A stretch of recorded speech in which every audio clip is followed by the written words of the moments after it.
Hello, and welcome back to Bible Beginning to End. I'm so glad you're here, where we will be reading through the scriptures together from Genesis to Revelation.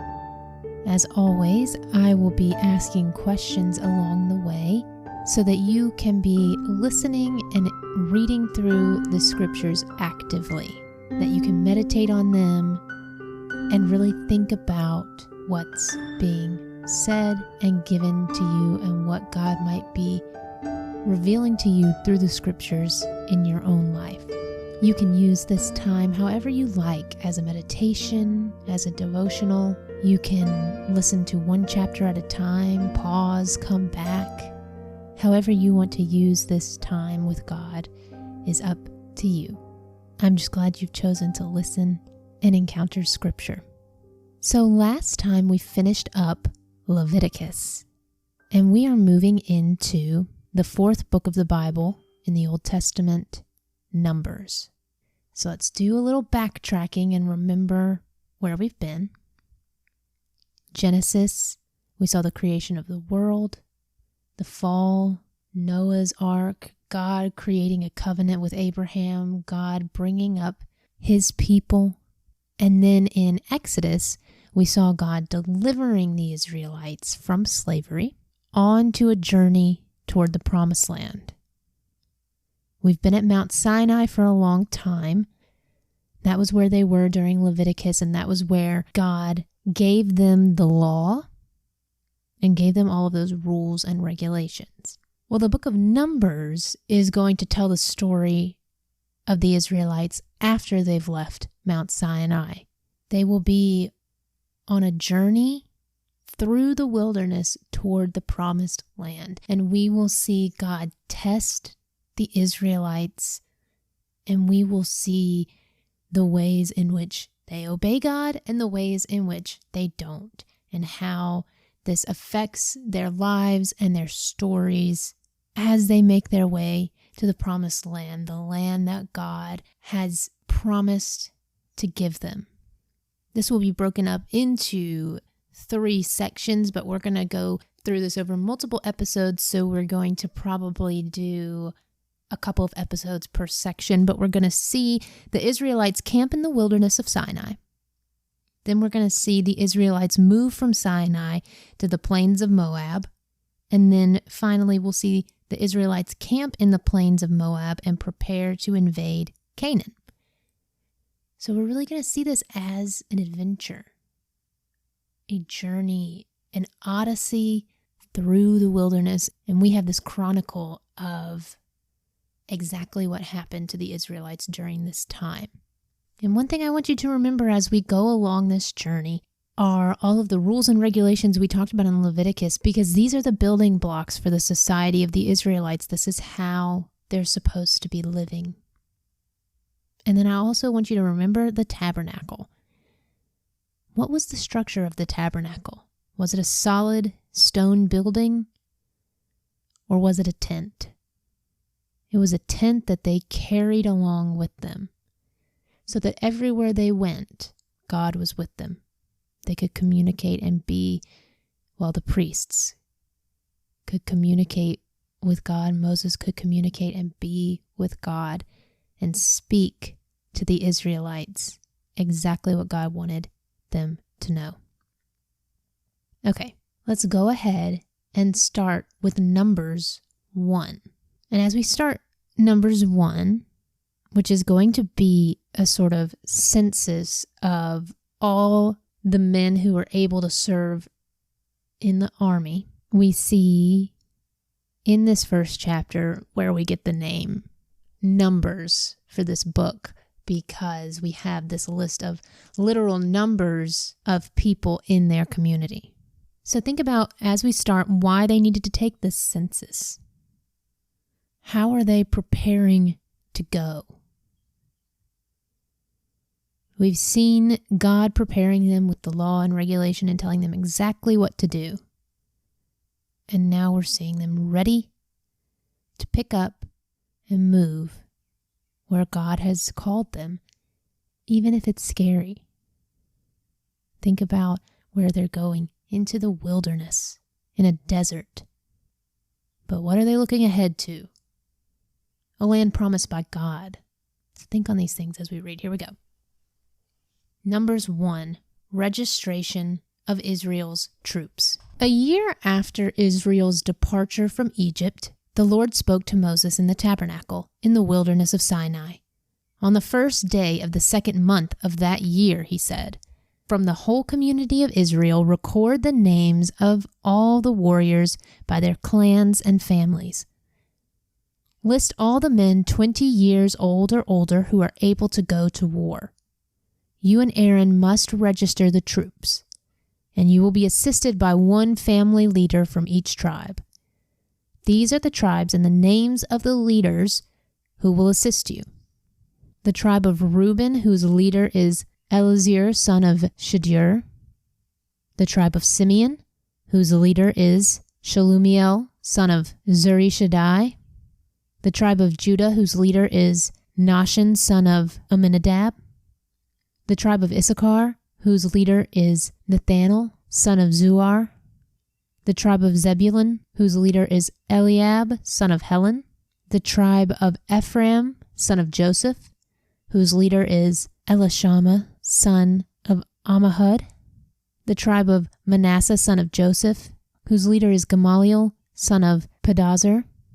The tribe of Benjamin, whose leader is Abidan, son of Gideoni. The tribe of Dan, whose leader is Ahiezer, son of Ammishaddai.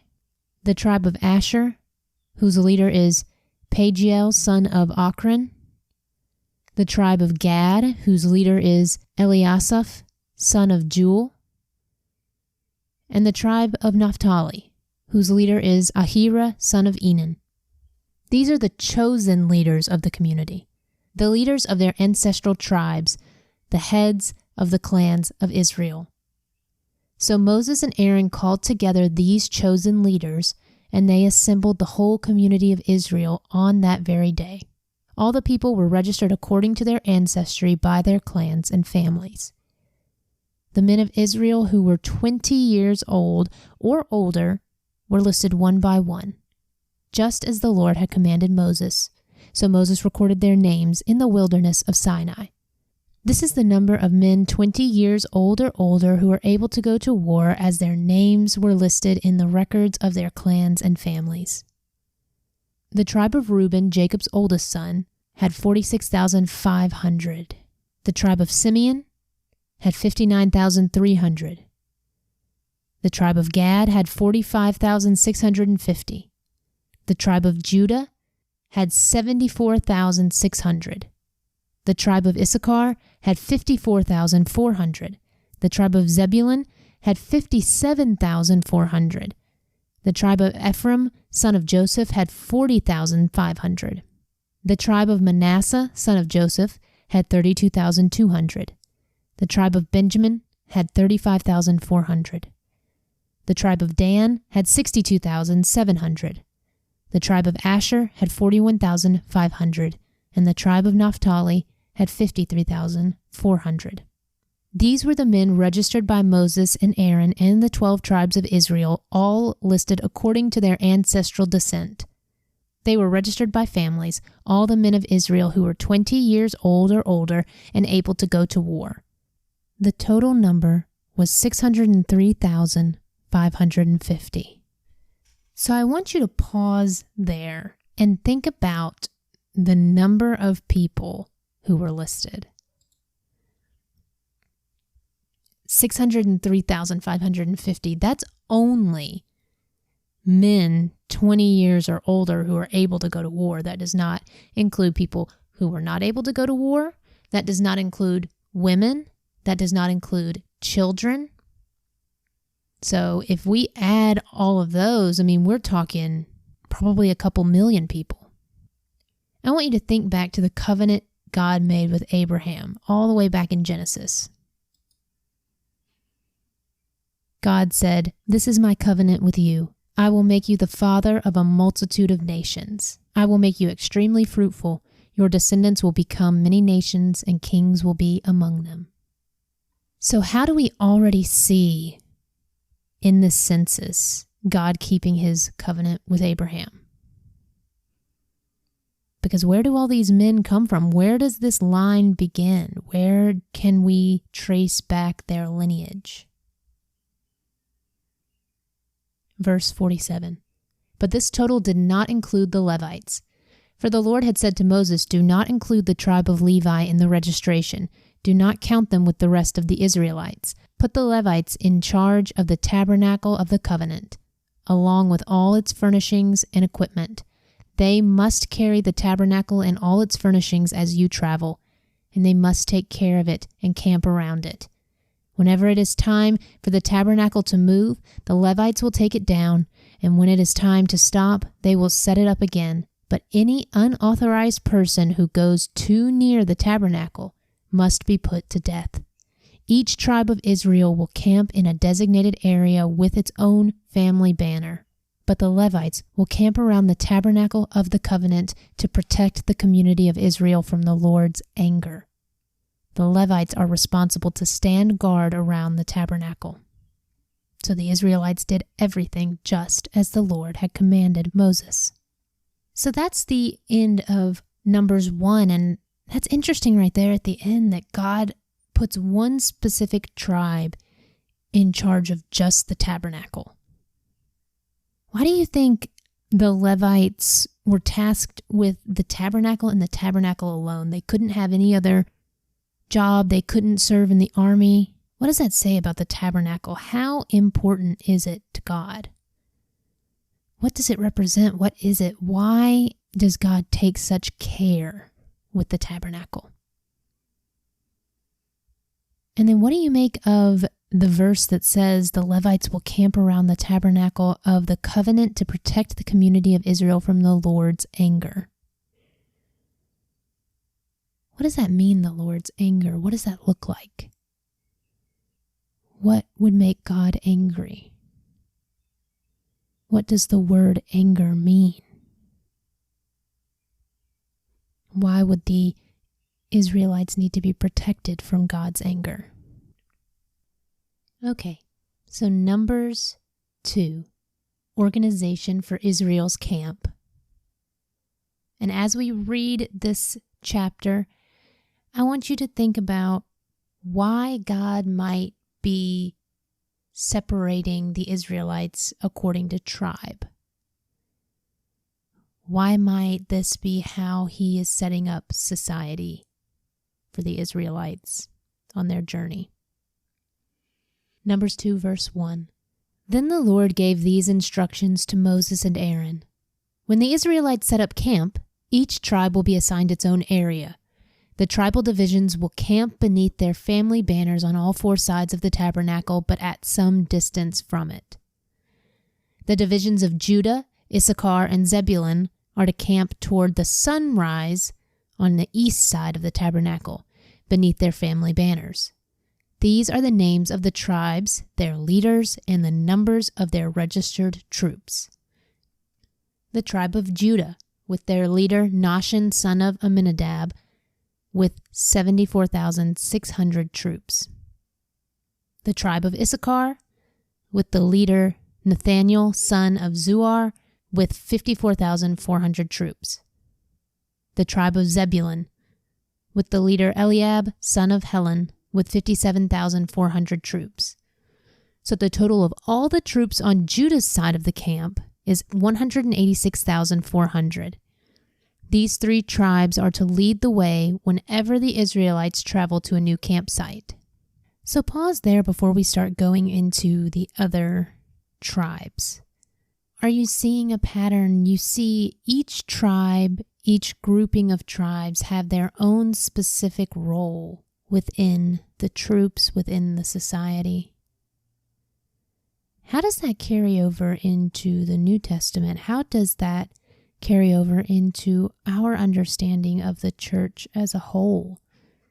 The body of Christ, the body of believers, each having his or her own unique role in our Christian society. What does it say about how God sees us and knows us deeply? Verse 10.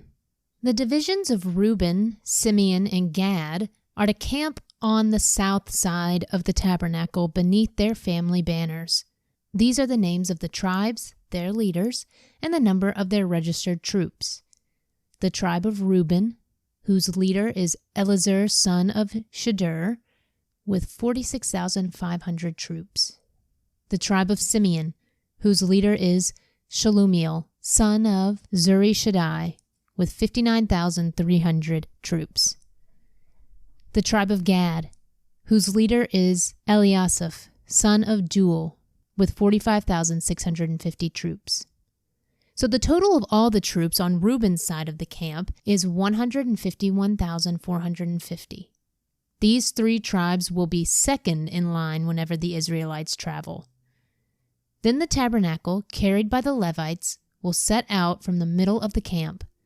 All the tribes are to travel in the same order that they camp, each in position under the appropriate family banner. The divisions of Ephraim, Manasseh, and Benjamin are to camp on the west side of the tabernacle beneath their family banners. These are the names of the tribes, their leaders, and the numbers of their registered troops. The tribe of Ephraim, whose leader is Elishama son of Ammihud, with 40,500 troops.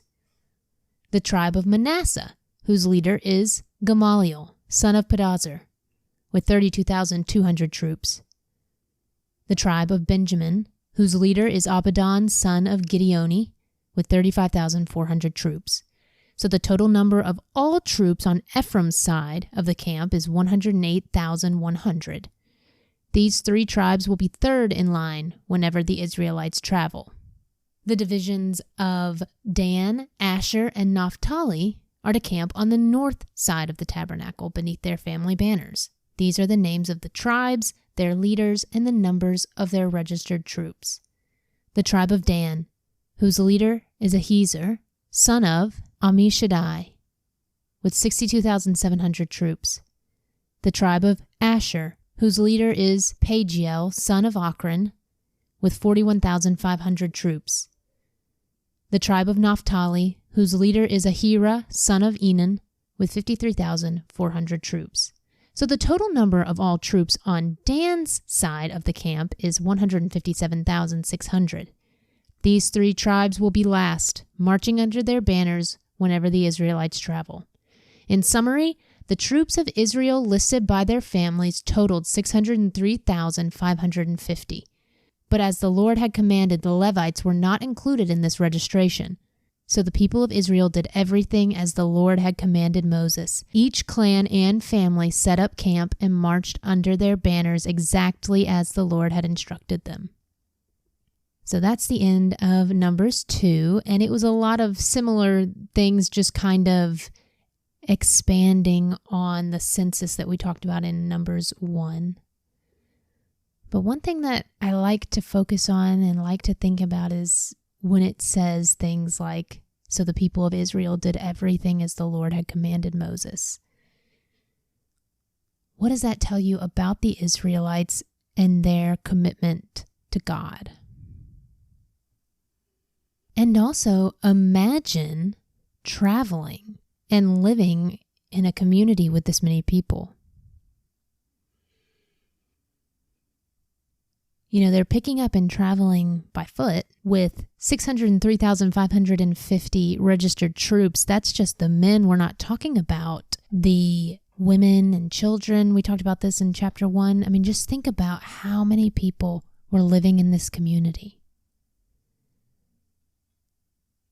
So knowing how vast the Israelites were, does that tell us anything about why God had to be so specific about how society was set up for them and the order in which they traveled?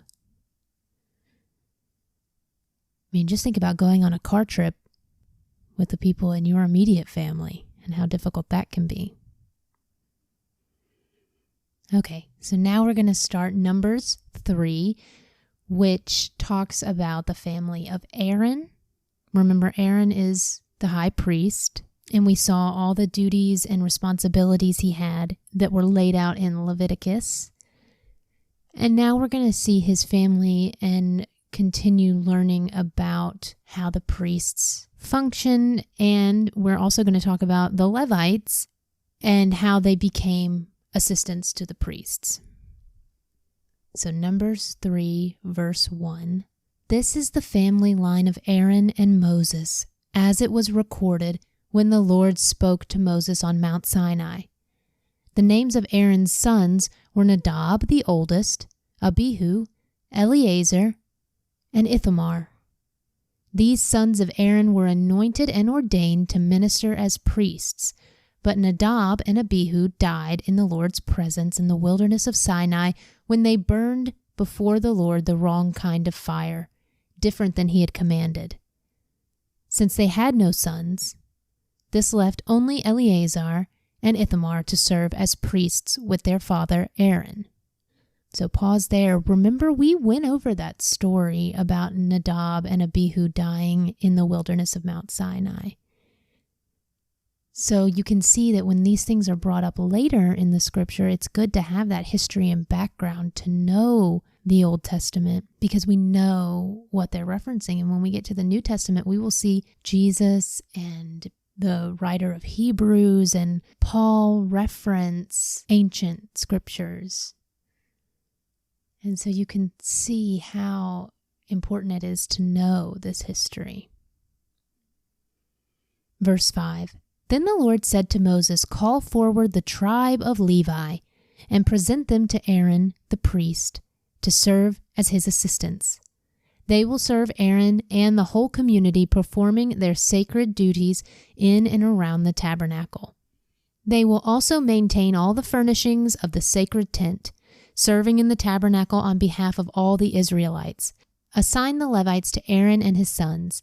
They have been given from among all the people of Israel to serve as their assistants. Appoint Aaron and his sons to carry out the duties of the priesthood, but any unauthorized person who goes too near the sanctuary must be put to death. So pause there. Why the Levites? Why is God choosing the tribe of Levi to be assistants to the priests instead of being among the rest of the tribes? I'll give you a hint. Aaron and all the other priests are from the tribe of Levi. Verse 11. And the Lord said to Moses, look, I have chosen the Levites from among the Israelites to serve as substitutes for all the firstborn sons of the people of Israel. The Levites belong to me, for all the firstborn males are mine.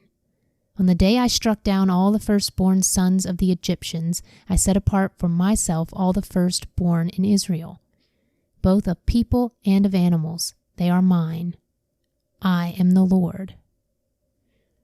Okay, so pause there. What is God saying? Do you remember when God struck down the firstborn sons of the Egyptians? Do you remember that story? It was in Exodus. And do you remember God creating this regulation that all firstborn males belong to him? And so what does that mean that God is saying, I have chosen the Levites from among the Israelites to serve as substitutes for all the firstborn sons of the people of Israel? Okay, the next section is registration of the Levites. The Lord spoke again to Moses in the wilderness of Sinai. He said, record the names of the members of the tribe of Levi by their families and clans. List every male who is 1 month old or older. So Moses listed them, just as the Lord had commanded. Levi had 3 sons, whose names were Gershon, Kohath, and Merari. The clans descended from Gershon were named after 2 of his descendants, Libni and Shimei. The clans descended from Kohath were named after 4 of his descendants, Amram, Izhar, Hebron, and Uziel. The clans descended from Merari were named after 2 of his descendants, Mali and Mushi. These were the Levite clans, listed according to their family groups. The descendants of Gershon were composed of the clans descended from Libni and Shimei. There were 7,500 males 1 month old or older among the Gershonite clan. They were assigned the area to the west of the tabernacle for their camp. The leader of the Gershonite clans was Eliasaph, son of Lael.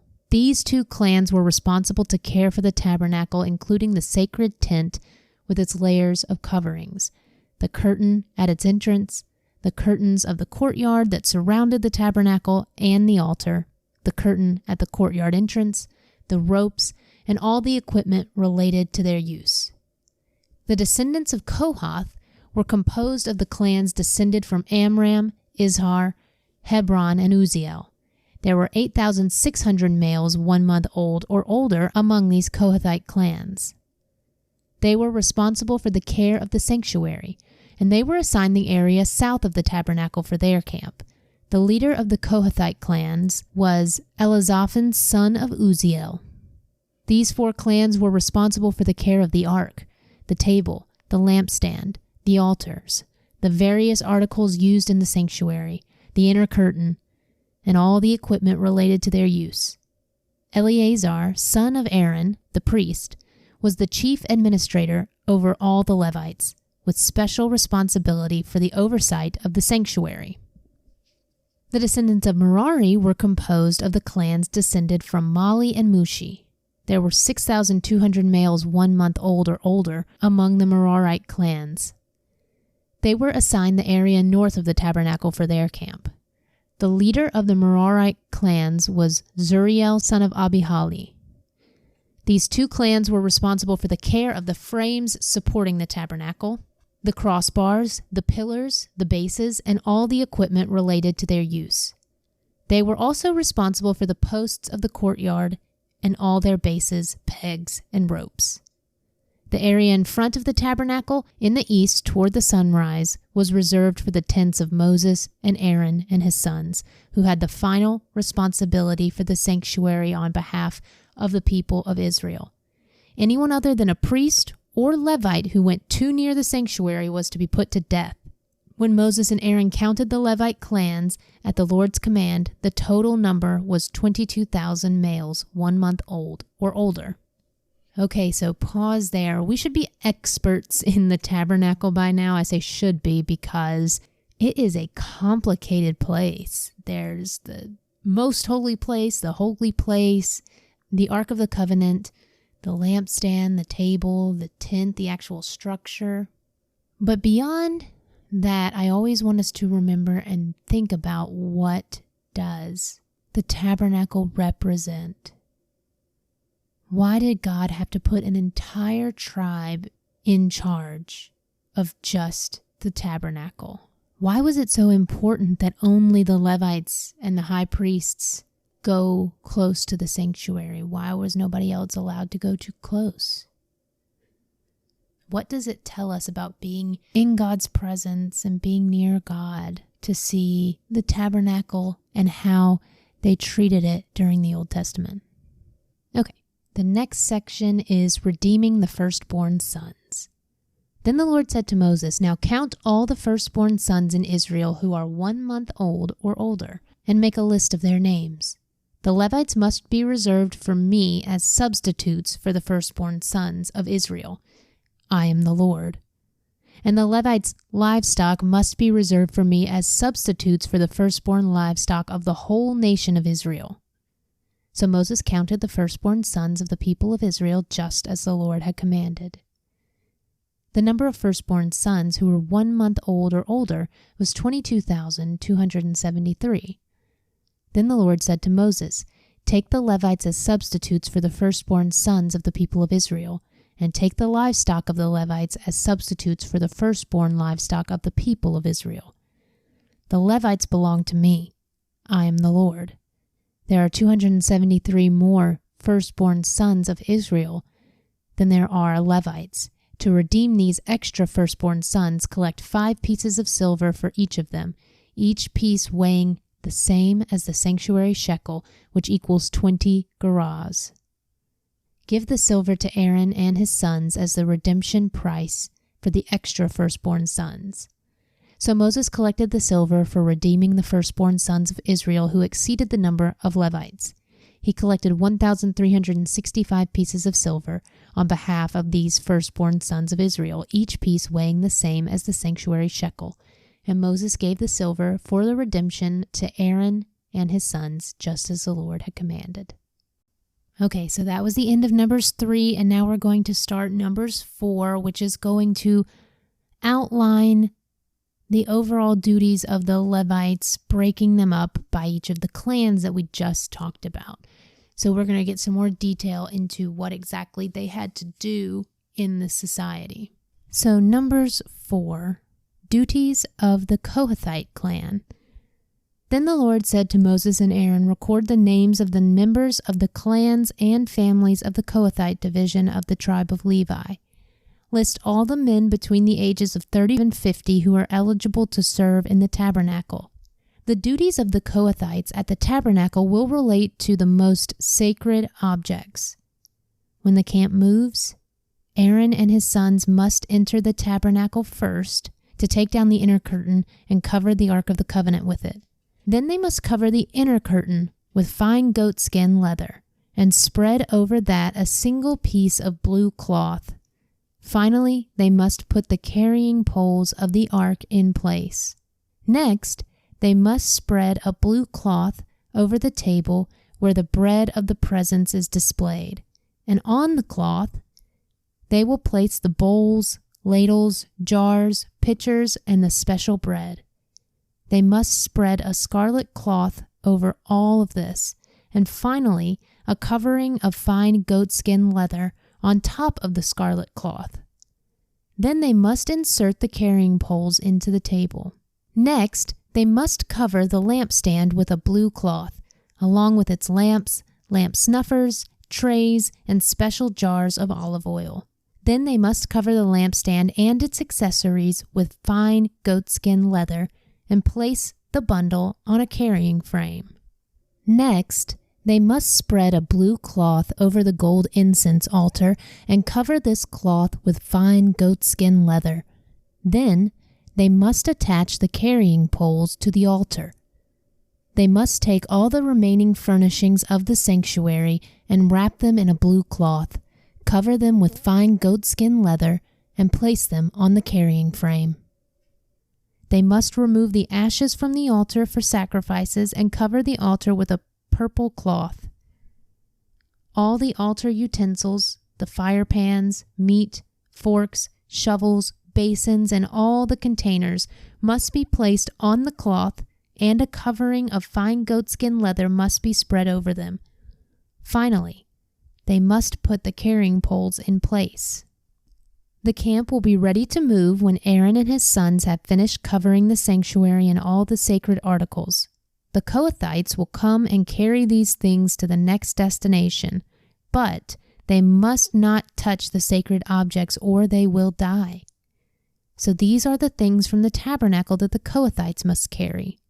Eleazar, son of Aaron the priest, will be responsible for the oil of the lampstand, the fragrant incense, the daily grain offering, and the anointing oil. In fact, Eleazar will be responsible for the entire tabernacle and everything in it, including the sanctuary and its furnishings. Then the Lord said to Aaron and Moses, "Do not let the Kohathite clans be destroyed from among the Levites. This is what you must do so they will live and not die when they approach the most sacred objects.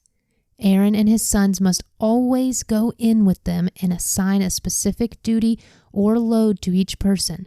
The Kohathites must never enter the sanctuary to look at the sacred objects for even a moment, or they will die."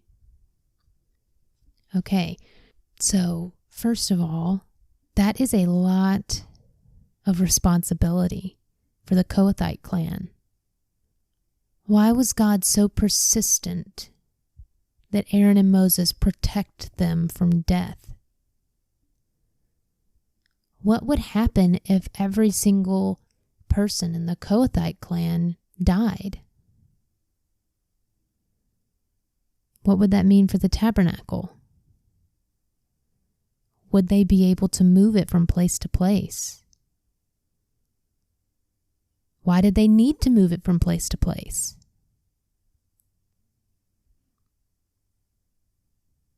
All right, now we're going to talk about the duties of the Gershonite clan. And the Lord said to Moses, record the names of the members of the clans and families of the Gershonite division of the tribe of Levi. List all the men between the ages of 30 and 50 who are eligible to serve in the tabernacle. The Gershonite clan will be responsible for general service and carrying loads. They must carry the curtains of the tabernacle itself with its coverings, the outer covering of fine goatskin leather, and the curtain for the tabernacle entrance. They are also to carry the curtains for the courtyard walls that surround the tabernacle and alter the curtain across the courtyard entrance, the ropes, and all the equipment related to their use. The Gershonites are responsible for all these items. Aaron and his sons will direct the Gershonites regarding all their duties, whether it involves moving the equipment or doing other work. They must assign the Gershonites responsibility for the loads they are to carry. So these are the duties assigned to the Gershonite clans at the tabernacle. They will be directly responsible to Ithamar, son of Aaron, the priest. Okay, so let's pause there. Are we seeing a little bit of a hierarchy? Who has more responsibility? The Kohathites or the Gershonites? They both still have important functions within the society, but just different functions. Okay, let's see the next section, which is the duties of the Merarite clan. Now record the names of the members of the clans and families of the Merarite division of the tribe of Levi. List all the men between the ages of 30 and 50 who are eligible to serve in the tabernacle. Their only duty at the tabernacle will be to carry loads. They will carry the frames of the tabernacle, the crossbars, the posts, and the bases. Also, the posts for the courtyard walls with their bases, pegs, and ropes, and all the accessories and everything else related to their use. Assign the various loads to each man by name. So these are the duties of the Merarite clans at the tabernacle. They are directly responsible to Ithamar, son of Aaron, the priest. So pause there and we see the final clan getting their instructions, which are a little more general than even the Gershonites clan's instructions were, but they are all responsible for something very important in the tabernacle, and they are all responsible to either Aaron himself or one of Aaron's sons. So my question is, why does God do this, assigning specific tasks to specific people? Why is he so clear about everything? What kind of problems does it eliminate when everybody knows their exact task and their exact role in the community? And what does that tell us about spiritual gifts and how we work together as the body? Okay, the last section of chapter 4 is summary of the registration. So Moses and Aaron and the other leaders of the community listed the members of the Kohathite division by their clans and families. The list included all the men between 30 and 50 years of age who were eligible for service in the tabernacle, and the total number came to 2,750. So this was the total of all those from the Kohathite clans who were eligible to serve at the tabernacle. Moses and Aaron listed them just as the Lord had commanded through Moses. The Gershonite division was also listed by its clans and families. The list included all the men between 30 and 50 years of age who were eligible for service in the tabernacle, and the total number came to 2,630. So this was the total of all those from the Gershonite clans who were eligible to serve at the tabernacle. Moses and Aaron listed them just as the Lord had commanded. The Merarite division was also listed by its clans and families. The list included the men between 30 and 50 years of age who were eligible for service in the tabernacle, and the total number came to 3,200. So this was the total of all those from the Merarite clans who were eligible for service. Moses and Aaron listed them just as the Lord had commanded through Moses. So Moses, Aaron, and the leaders of Israel listed all the Levites by their clans and families. all the men between 30 and 50 years of age who were eligible for service in the tabernacle and for its transportation numbered 8,580. When their names were recorded as the Lord had commanded through Moses, each man was assigned his task and told what to carry. And so the registration was complete, just as the Lord had commanded Moses. So pause there at the end of chapter 4 and think about 8,580 men just assigned to the tabernacle. What does that tell us about this structure and how many pieces there were, how big it was, how many men it took to break down and carry from place to place? And also think about how committed the Israelites had to be to God to physically carry God's dwelling place from place to place as they moved throughout the wilderness. And remember, we haven't even left Sinai yet. We're just preparing. We're just getting ready. God is telling them, this is how it's going to go. This is the plan. This is the path that you're going to take. But we haven't even left yet. So right now, all we have is the list of people from each clan. We have a census of how many people are living among the Israelites. We have an outline from God of what each clan is supposed to do, where they're supposed to live, how they're supposed to function in society, all in preparation for their movement throughout the wilderness. So we're going to stop there because that's a good stopping point in the first 4 chapters where we're just getting a sense of the society and who's there. And then as we start next time, we're going to have even more preparation before they leave, but this will be more of preparation within the community, within their hearts, purifying themselves and getting ready to leave Sinai and understanding what that aspect of living together looks like. So thank you so much for listening today. Not much has happened yet in Numbers. They haven't left. They haven't done anything active. We're setting the stage. These are things that are important to read, but they're also tough to read because sometimes we just want that action and we just want something maybe a little more interesting, but it's okay because this is still just as important to us as any other story in Scripture. So I hope God was speaking to you through His Word today. I hope that you were able to use this as a time of meditation and thoughtfulness.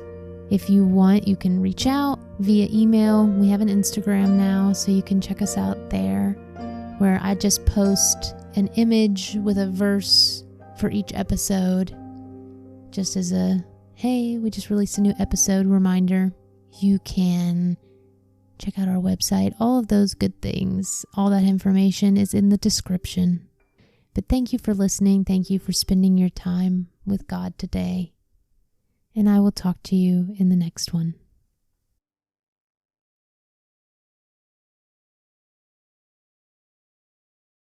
Hello, and welcome back to Bible Beginning to End.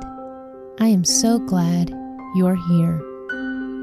Before we get started, if you're looking for ways to support the show or you would like to reach out to us, all of that information is in the description of each episode to our website, our social media, all that good stuff.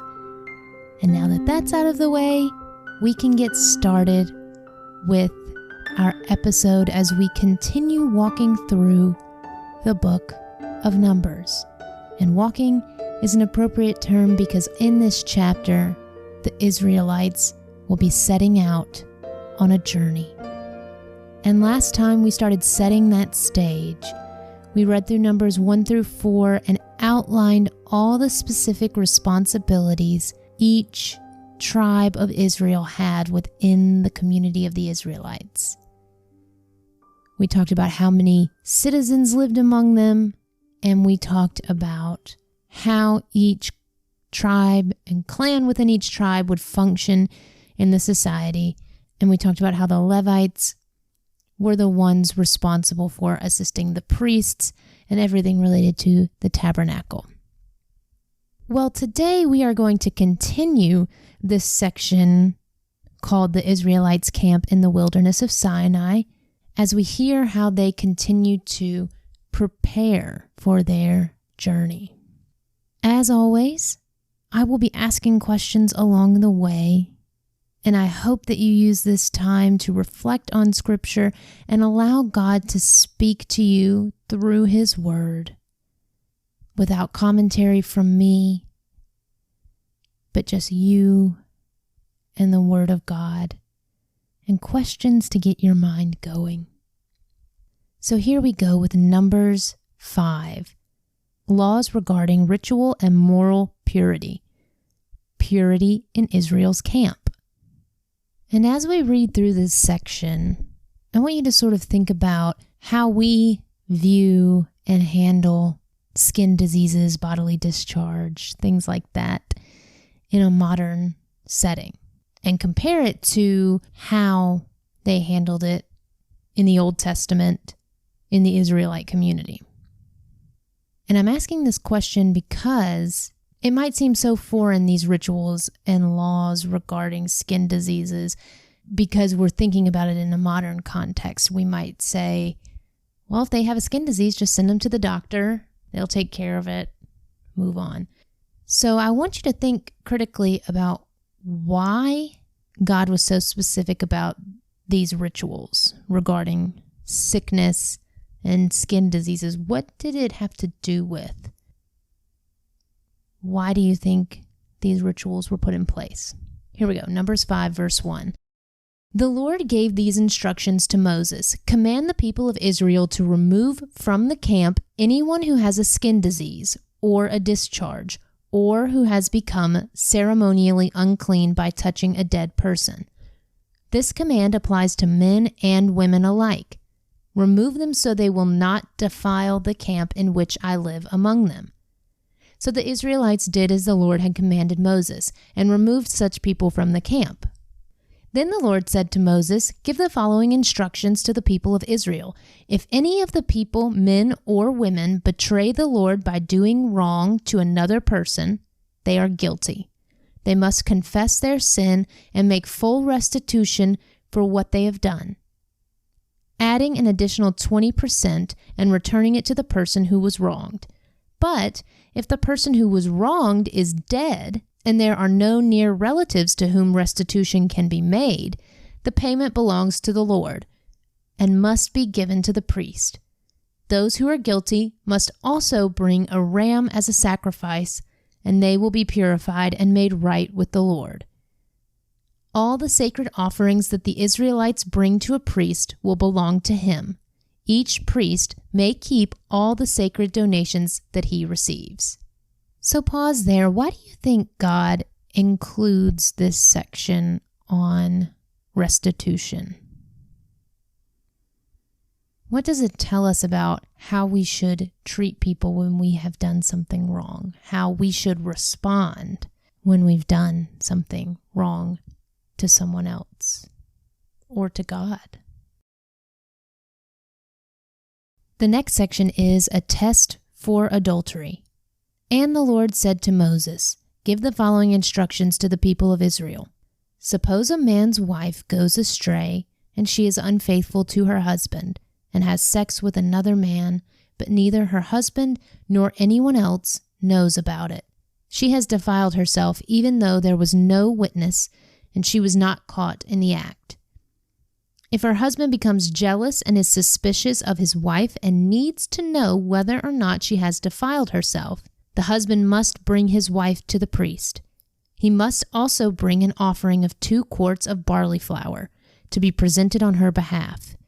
Do not mix it with olive oil or frankincense, for it is a jealousy offering, an offering to prove whether or not she is guilty.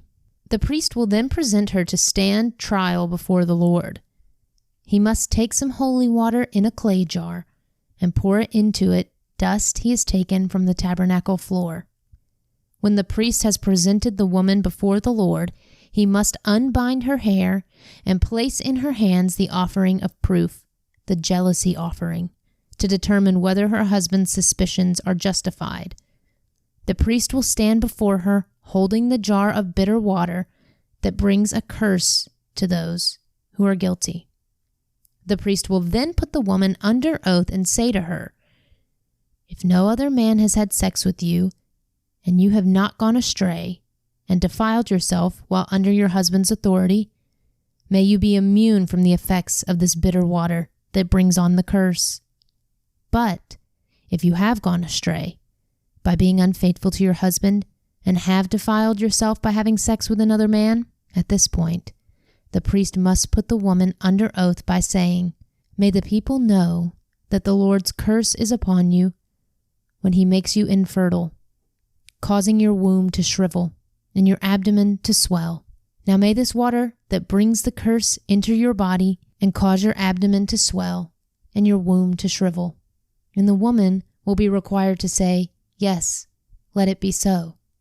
And the priest will write these curses on a piece of leather and wash them off into the bitter water. He will make the woman drink the bitter water that brings on the curse. When the water enters her body, it will cause bitter suffering if she is guilty.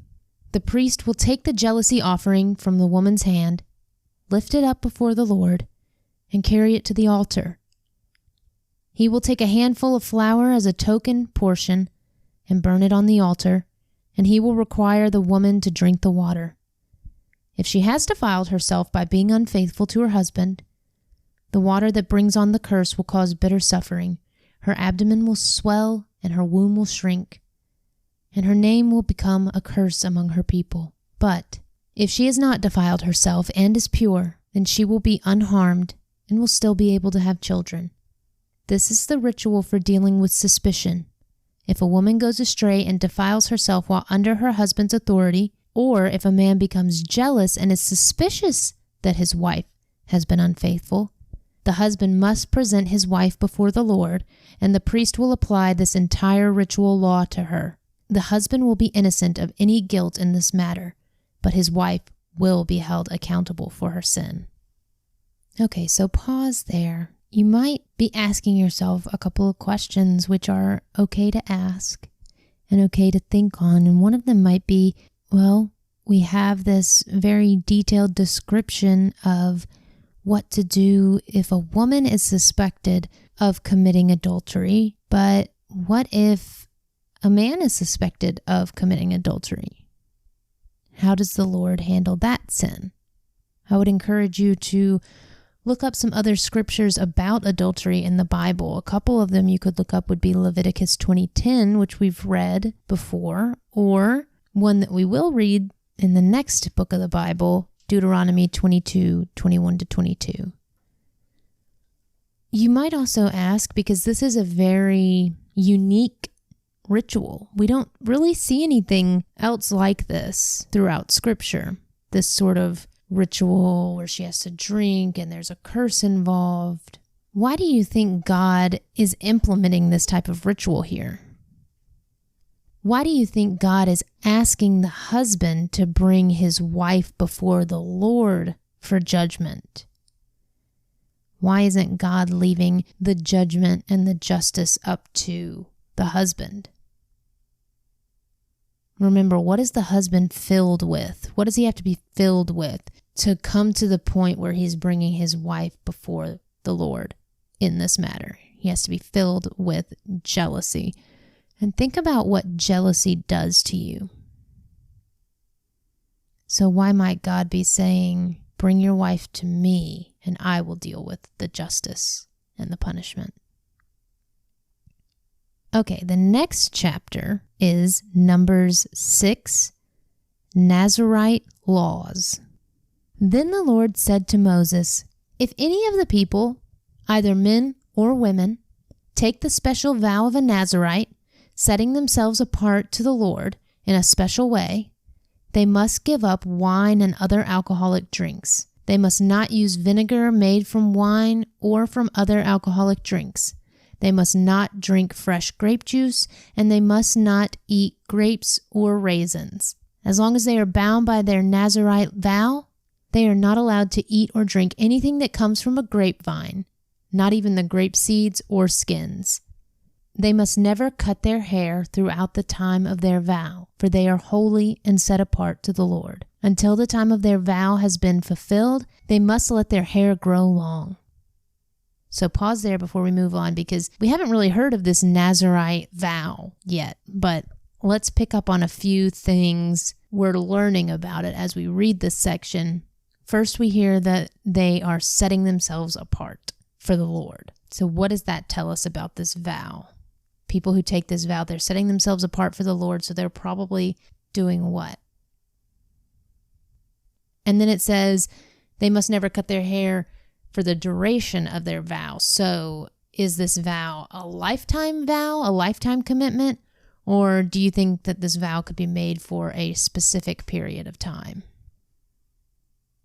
Verse 6, and they must not go near a dead body during the entire period of their vow to the Lord. Even if the dead person is their own father, mother, brother, or sister, they must not defile themselves, for the hair on their head is the symbol of their separation to God. This requirement applies as long as they are set apart to the Lord.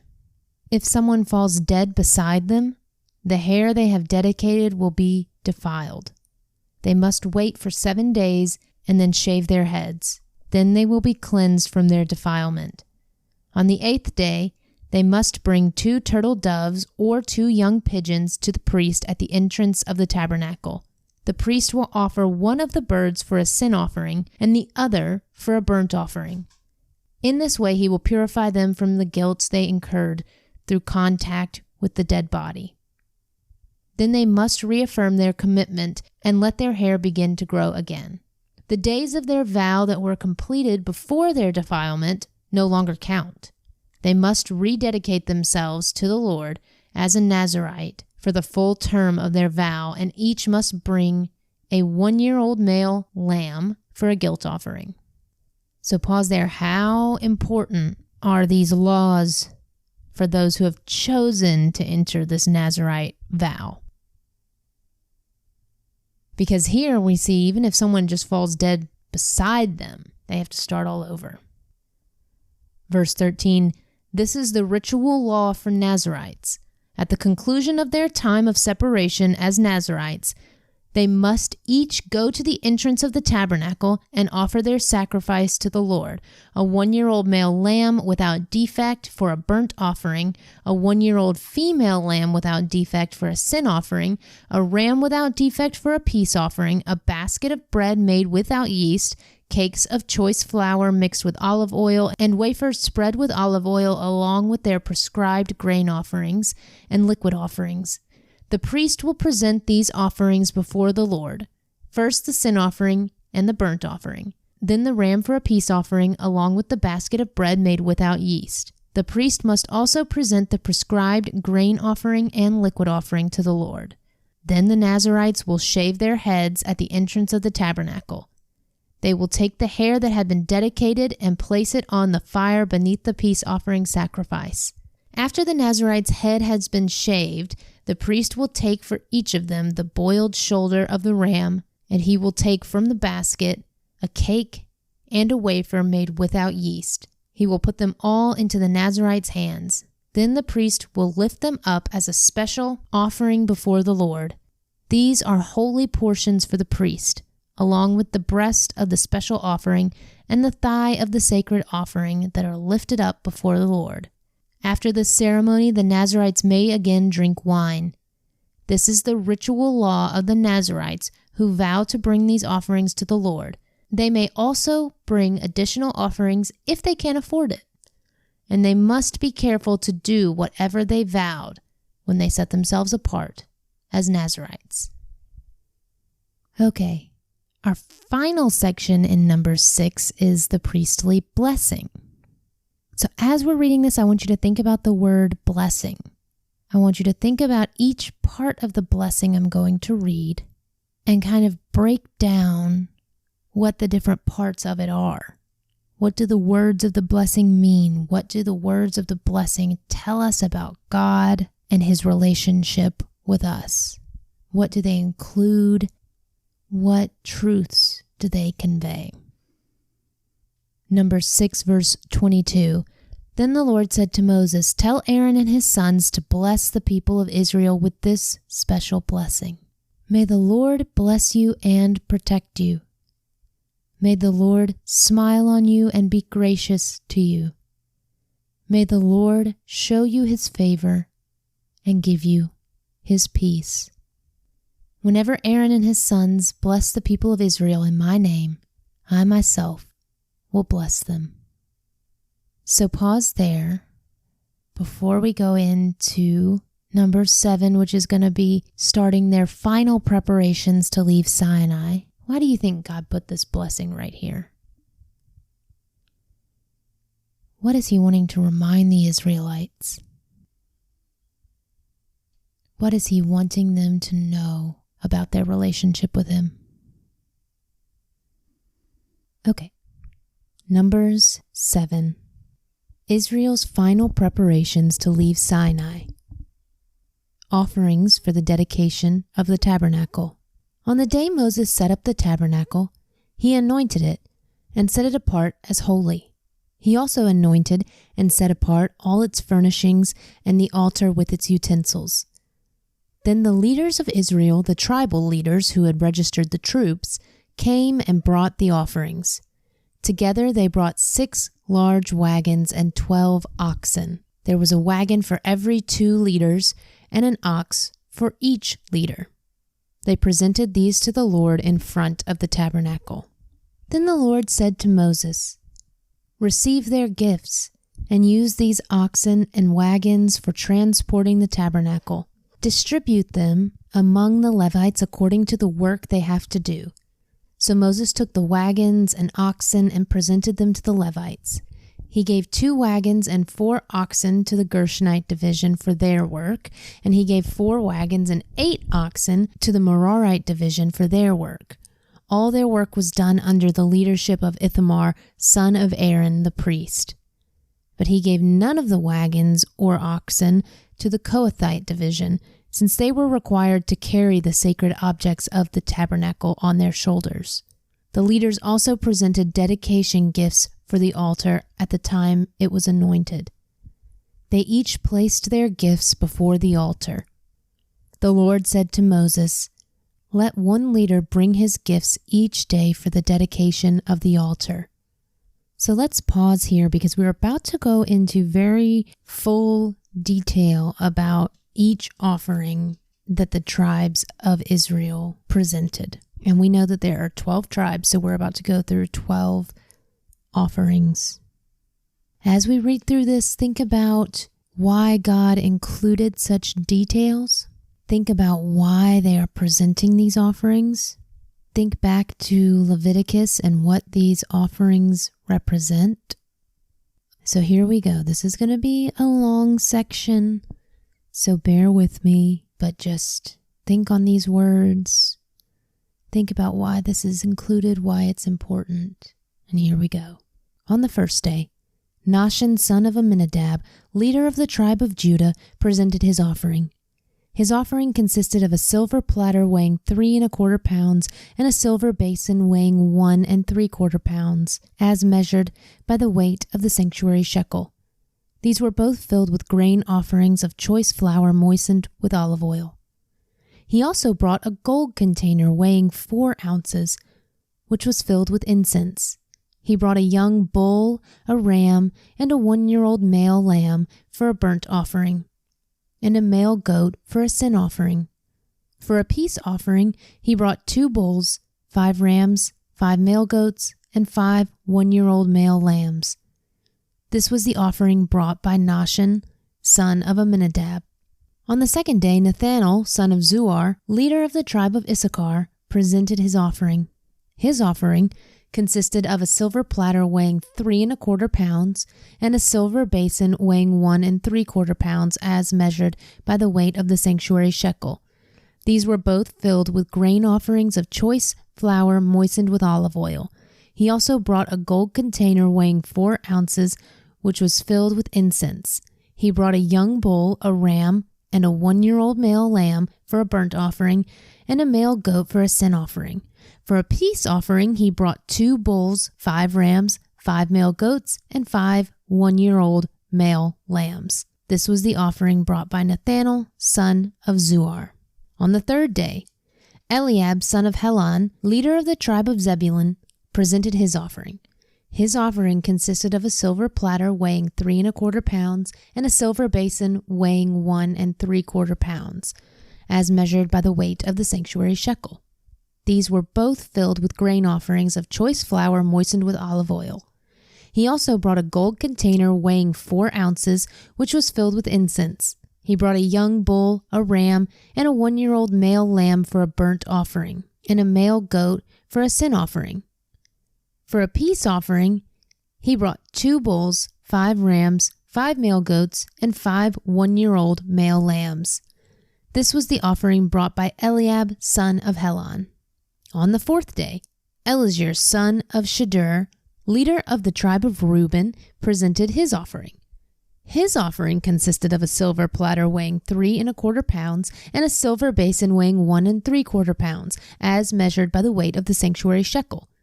These were both filled with grain offerings of choice flour moistened with olive oil.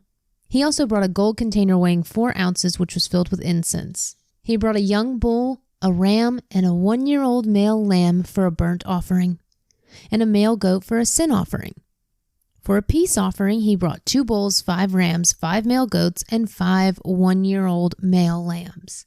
This was the offering brought by Elizur, son of Shedeur.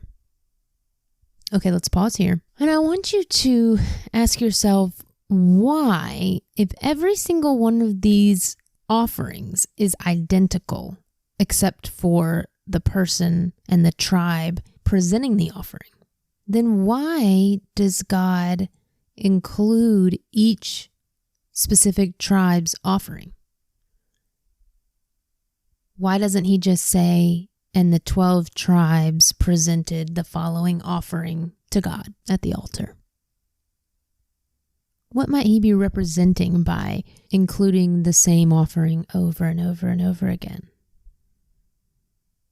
I don't want to speed through this. I don't want to get through it. We want to understand. We want to critically think about, why is it set up this way? What do we think about the way these words are presented and given to us?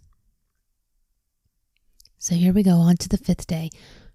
Verse 36, on the 5th day, Shelumiel, son of Zurishaddai, leader of the tribe of Simeon, presented his offering.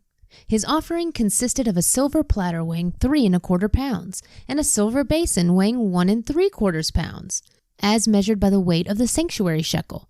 These were both filled with grain offerings of choice flour moistened with olive oil. He also brought a gold container weighing 4 ounces, which was filled with incense. He brought a young bull, a ram, and a 1-year-old male lamb for a burnt offering, and a male goat for a sin offering. For a peace offering, he brought 2 bulls, 5 rams, 5 male goats, and 5 1-year-old male lambs. This was the offering brought by Shelumiel, son of Zurishaddai. On the 6th day, Eliasaph, son of Jewel, leader of the tribe of Gad, presented his offering. His offering consisted of a silver platter weighing 3¼ pounds and a silver basin weighing 1¾ pounds, as measured by the weight of the sanctuary shekel. These were both filled with grain offerings of choice flour moistened with olive oil. He also brought a gold container weighing 4 ounces, which was filled with incense. He brought a young bull, a ram, and a 1-year-old male lamb for a burnt offering, and a male goat for a sin offering. For a peace offering, he brought 2 bulls, 5 rams, 5 male goats, and 5 1-year-old male lambs. This was the offering brought by Eliasaph, son of Duel. On the 7th day, Elishama, son of Ammihud, leader of the tribe of Ephraim, presented his offering. His offering consisted of a silver platter weighing 3¼ pounds and a silver basin weighing 1¾ pounds, as measured by the weight of the sanctuary shekel. These were both filled with grain offerings of choice flour moistened with olive oil. He also brought a gold container weighing 4 ounces, which was filled with incense. He brought a young bull, a ram, and a 1-year-old male lamb for a burnt offering, and a male goat for a sin offering. For a peace offering, he brought 2 bulls, 5 rams, 5 male goats, and 5 one-year-old male lambs. This was the offering brought by Elishama, son of Ammihud. On the 8th day, Gamaliel, son of Pedazur, leader of the tribe of Manasseh, presented his offering. His offering consisted of a silver platter weighing 3 1/4 pounds and a silver basin weighing 1 3/4 pounds as measured by the weight of the sanctuary shekel. These were both filled with grain offerings of choice flour moistened with olive oil. He also brought a gold container weighing 4 ounces, which was filled with incense. He brought a young bull, a ram, and a 1-year-old male lamb for a burnt offering, and a male goat for a sin offering. For a peace offering, he brought 2 bulls, 5 rams, 5 male goats, and 5 one-year-old male lambs. This was the offering brought by Gamaliel, son of Pedazur. Let's pause there. Another question you can ask yourself is, they're all bringing the same offering, but why are they doing it on separate days? Why are they doing it in this order? Why does each tribe have to bring an offering? Why can't they just make one offering for all the tribes? Verse 60. On the 9th day, Abidan, son of Gideoni, leader of the tribe of Benjamin, presented his offering. His offering consisted of a silver platter weighing 3 1/4 pounds and a silver basin weighing 1 3/4 pounds, as measured by the weight of the sanctuary shekel. They were both filled with grain offerings of choice flour moistened with olive oil. He also brought a gold container weighing 4 ounces, which was filled with incense. He brought a young bull, a ram, and a 1-year-old male lamb for a burnt offering, and a male goat for a sin offering. For a peace offering, he brought 2 bulls, 5 rams, 5 male goats, and 5 one-year-old male lambs. This was the offering brought by Abidan, son of Gideoni. On the 10th day, Ahiezer, son of Ammishaddai, leader of the tribe of Dan, presented his offering. His offering consisted of a silver platter weighing 3 1/4 pounds and a silver basin weighing 1 3/4 pounds, as measured by the weight of the sanctuary shekel. These were both filled with grain offerings of choice flour, moistened with olive oil. He also brought a gold container weighing 4 ounces, which was filled with incense. He brought a young bull, a ram, and a 1-year-old male lamb for a burnt offering, and a male goat for a sin offering. For a peace offering, he brought 2 bulls, 5 rams, 5 male goats, and 5 one-year-old male lambs. This was the offering brought by Ahiezer, son of Ammishaddai. On the 11th day, Pagiel, son of Ochran, leader of the tribe of Asher, presented his offering. His offering consisted of a silver platter weighing 3 1/4 pounds and a silver basin weighing 1 3/4 pounds, as measured by the weight of the sanctuary shekel. These were both filled with grain offerings of choice flour moistened with olive oil. He also brought a gold container weighing 4 ounces, which was filled with incense. He brought a young bull, a ram, and a 1-year-old male lamb for a burnt offering, and a male goat for a sin offering. For a peace offering, he brought 2 bulls, 5 rams, 5 male goats, and 5 one-year-old male lambs. This was the offering brought by Pagiel, son of Ochran. On the 12th day, Ahira, son of Enan, leader of the tribe of Naphtali, presented his offering. His offering consisted of a silver platter weighing 3 1/4 pounds and a silver basin weighing 1 3/4 pounds, as measured by the weight of the sanctuary shekel. These were both filled with grain offerings of choice flour moistened with olive oil. He also brought a gold container weighing 4 ounces, which was filled with incense. He brought a young bull, a ram, and a 1-year-old male lamb for a burnt offering, and a male goat for a sin offering. For a peace offering, he brought 2 bulls, 5 rams, 5 male goats, and 5 one-year-old male lambs. This was the offering brought by Ahira, son of Enan. So this was the dedication offering brought by the leaders of Israel at the time the altar was anointed.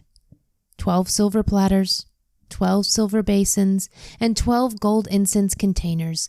Each silver platter weighed 3¼ pounds, and each silver basin weighed 1¾ pounds. The total weight of the silver was 60 pounds as measured by the weight of the sanctuary shekel. Each of the 12 gold containers that was filled with incense weighed 4 ounces as measured by the weight of the sanctuary shekel. The total weight of gold was 3 pounds.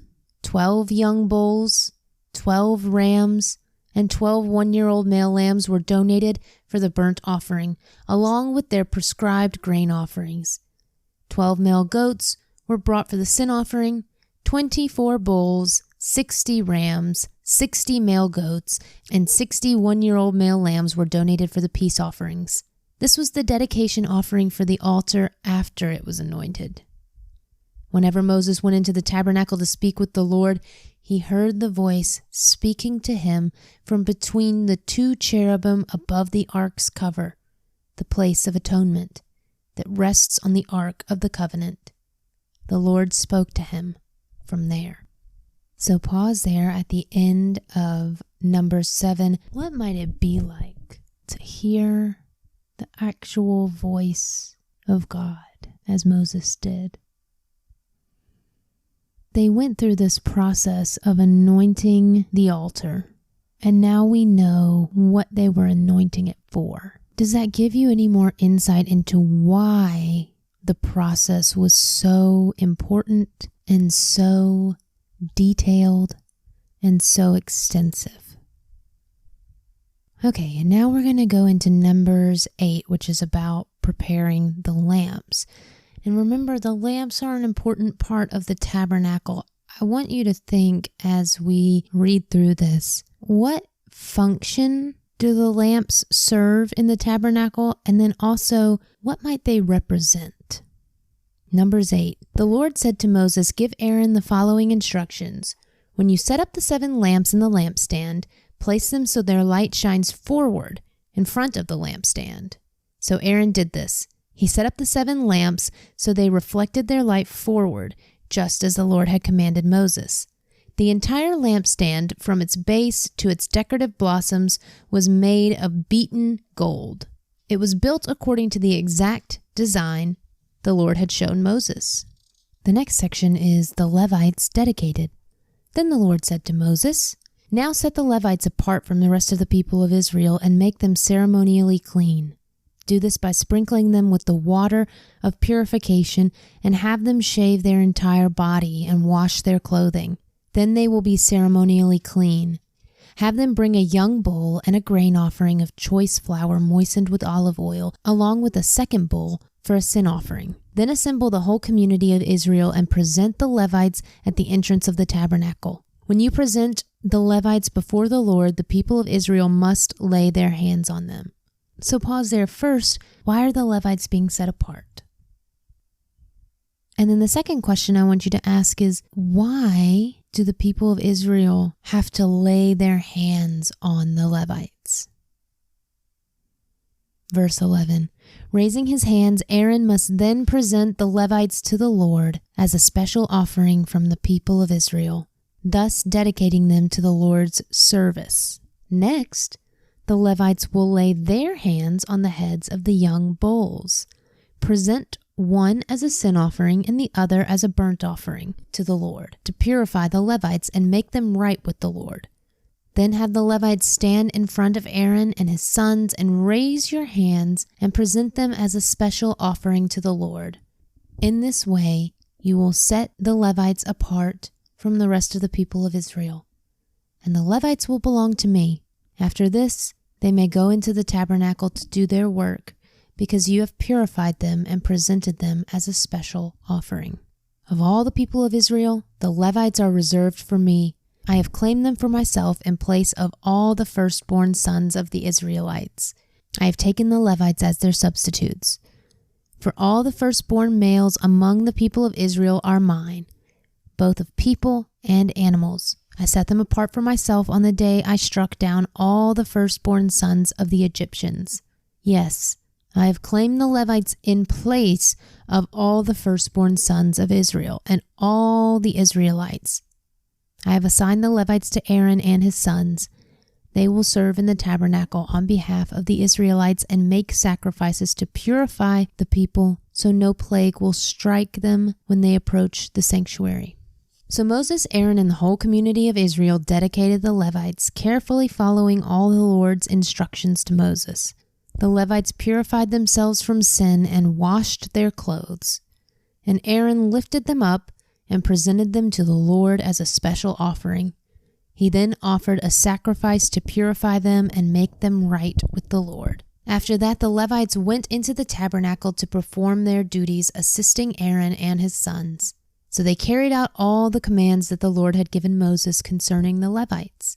The Lord also instructed Moses, "This is the rule the Levites must follow. They must begin serving in the tabernacle at the age of 25, and they must retire at the age of 50. After retirement, they may assist their fellow Levites by serving as guards at the tabernacle, but they may not officiate in the service. This is how you must assign duties to the Levites." So pause there at the end of Numbers 8 and reflect on those final instructions. Why do you think the Levites had to serve from ages 25 to 50, but they had to retire at 50? All right, Numbers 9, the second Passover.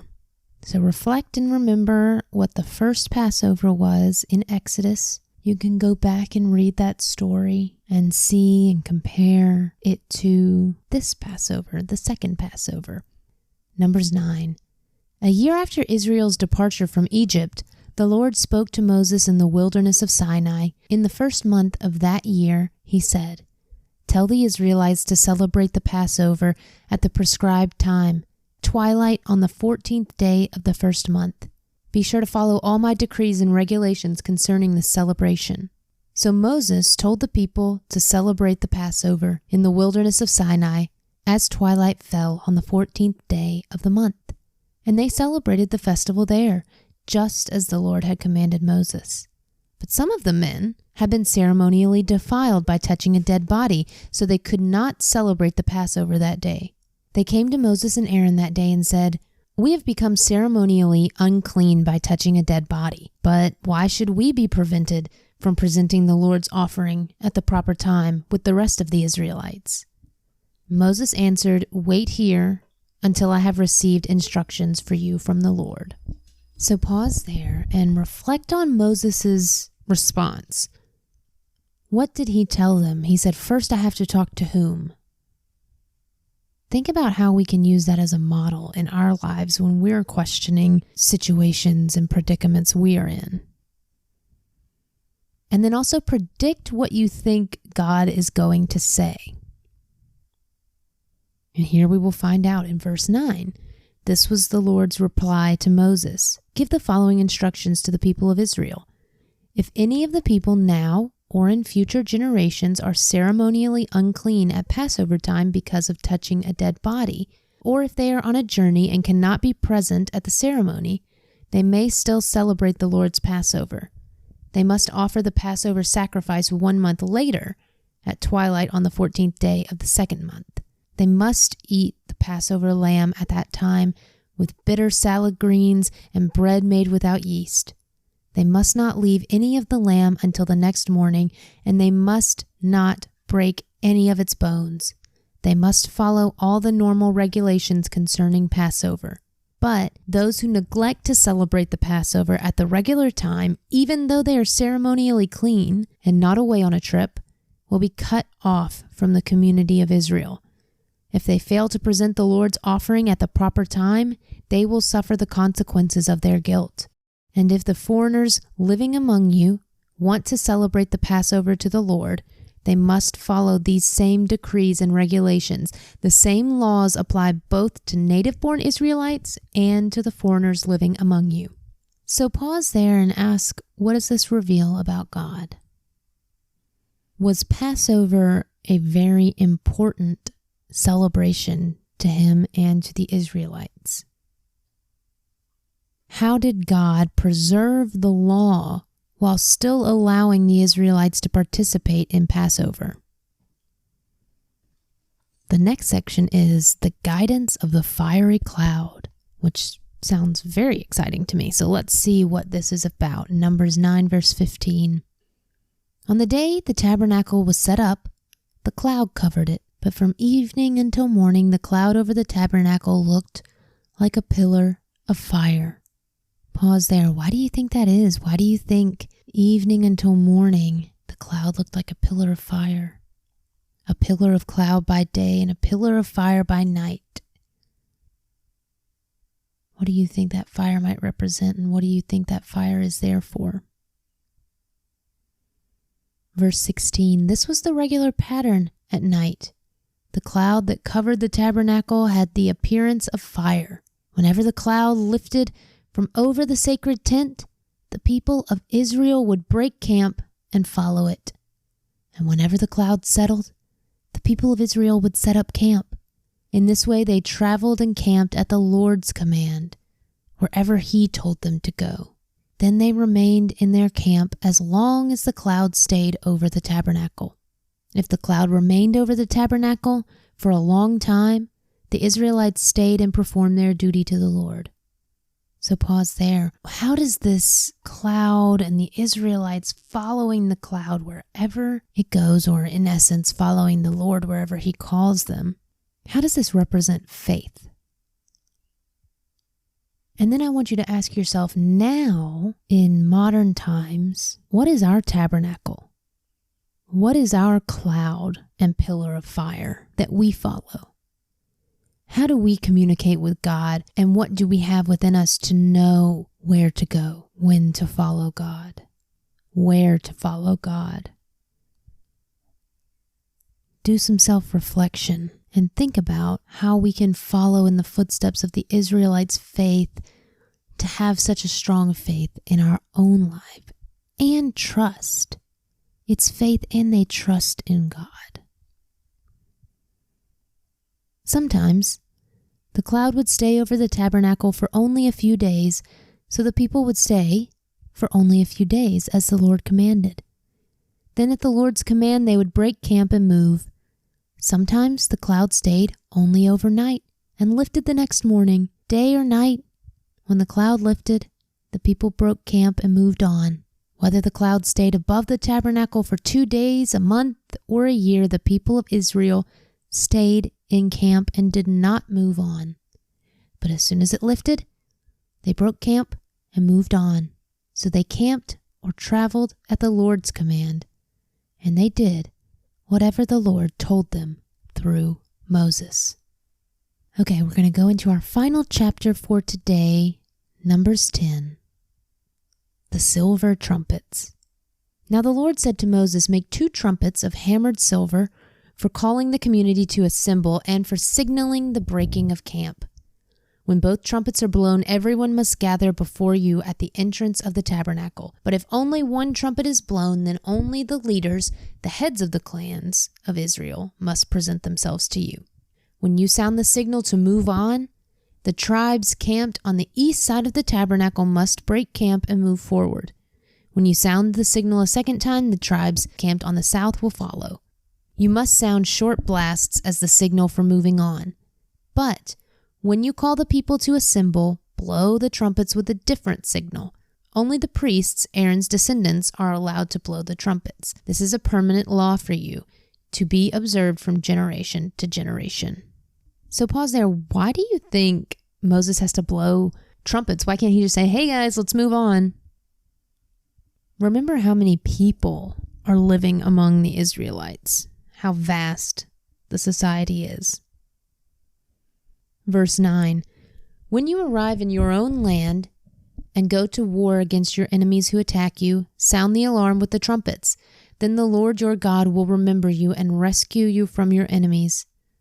Blow the trumpets in time of gladness too, sounding them at your annual festivals and at the beginning of each month, and blow the trumpets over your burnt offerings and peace offerings. The trumpets will remind the Lord your God of His covenant with you. I am the Lord your God.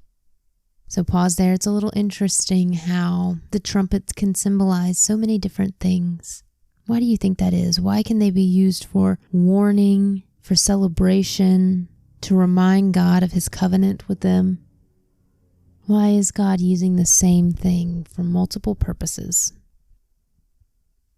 Okay, so now we're kind of transitioning into a new section. This is the second section of Numbers that starts about halfway into chapter 10, but now the Israelites are moving from Sinai to the plains of Moab. So the first section is the Israelites move from Sinai to Kadesh, and we're seeing right now the Israelites leaving Sinai.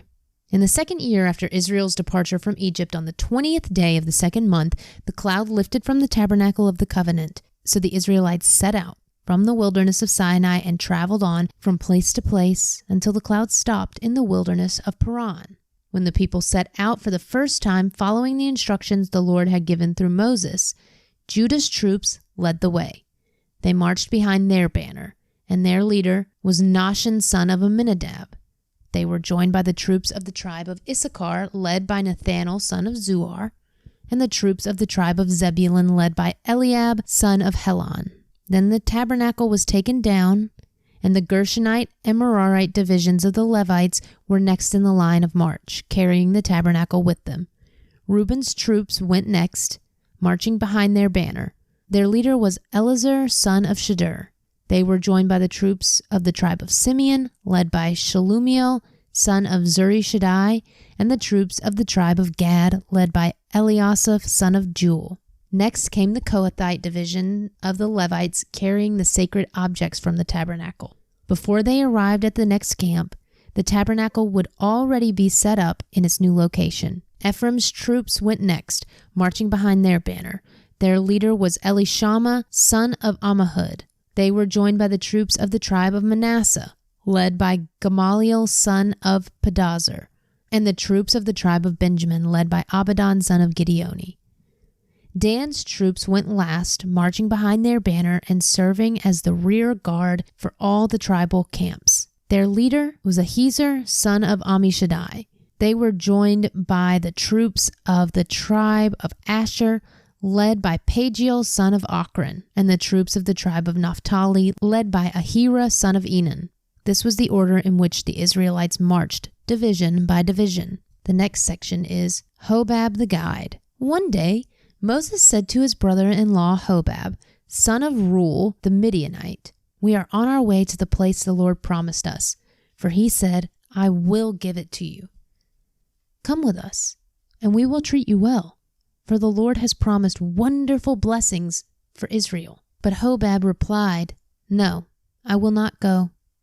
I must return to my own land and family." "Please don't leave us," Moses pleaded. "You know the places in the wilderness where we should camp. Come, be our guide. If you do, we'll share with you all the blessings the Lord gives us."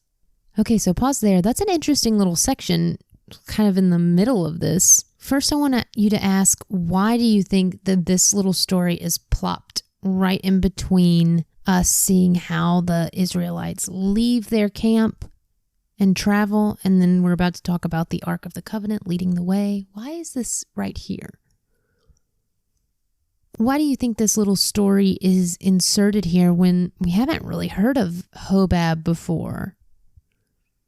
And we don't necessarily get his answer. We just have Moses saying, "Please come with us," and then we don't get a response. But I do want to ask, what does it reveal about Moses' character as a leader? How is he able to see people's specific gifts and try to give them the opportunity to use them? And why is it important to understand people's gifts in the Christian community and give them those opportunities? Okay, our final section. The ark leads the way. They marched for 3 days after leaving the mountain of the Lord, with the ark of the Lord's covenant moving ahead of them to show them where to stop and rest. As they moved on each day, the cloud of the Lord hovered over them, and whenever the ark set out, Moses would shout, "Arise, O Lord, and let your enemies be scattered. Let them flee before you." And when the ark was set down, he would say, "Return, O Lord, to the countless thousands of Israel." Okay, so pause there. At the end of Numbers 10, our last chapter for today, and just reflect on that final section And that final sentence, the countless thousands of Israel. That's taking us right back to the covenant God made with Abraham so long ago that his descendants would be so numerous they couldn't be counted. So the Israelites are beginning their journey to the land that God has promised them. So far, we haven't had a lot of issues, but the journey has just begun. There will be tension. There will be complaining. There will be wandering. That is what we will get to next time. I'm so glad that you listened today. I'm so glad that you were with me to read through the scriptures and really just reflect on God's word. I hope that the Spirit is leading and guiding you as you think on and reflect on these scriptures. Keep reading, keep seeking, keep listening to God, and may you have the courage to do the very things and go to the very places God is leading you. And I'll talk to you in the next one.